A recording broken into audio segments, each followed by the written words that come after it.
All right. Will you tell me a story? Sure. About 6 years ago it was now, I went on a mother-daughter trip to Paris. And it was in spring break, and it was in 8th grade, and there were 4 moms and 4 daughters, and it was awesome. And one morning, later on in the vacation, my mother and I went to Notre Dame for Palm Sunday Mass. And I had been so tired. We had been walking all day, every day. I even fell asleep in the Louvre. I might be the only person that can say that they fell asleep on the floor of the Louvre. Still appreciated it though. And what happened is by the second I sat down in Notre Dame for Mass, I just fell asleep.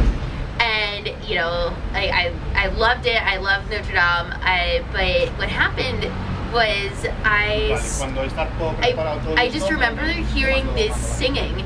And I, to this day, will go to the grave saying that I thought I had died because the music was so beautiful. I thought I was ascending into heaven.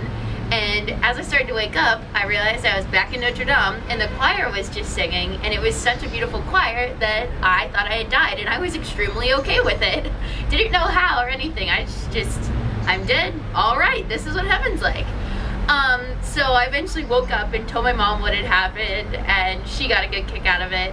And yeah, that was one of my favorite things about Paris, just telling people that the choir in Notre Dame was so beautiful that I thought I had died and was perfectly accepting of it. So why do you think that story is important to you? I really enjoy going to cathedrals. I'm Catholic. I'm not the strictest. I don't abide all the Catholic rules and don't necessarily share all the beliefs, but my religion's important to me. Being in Europe has been an awesome opportunity to see some of the best churches in terms of aesthetics or beliefs or all these different reasons around the world.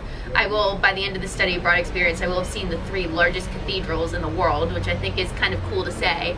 And I'm going to Paris today, so that's what made me think of my Paris story, because I'm so excited to go back to Notre Dame. And I don't exactly think I'll fall asleep there, but it's still a really great memory in my mind, because I had an experience at Notre Dame, but it wasn't quite the profound religious experience that everyone else will have if they go to such a beautiful place. I had it where something kind of funny happened, but it's something that kind of stuck with me. So, yeah. All right, well that's incredible. Thank you so much for telling me a No story. problem.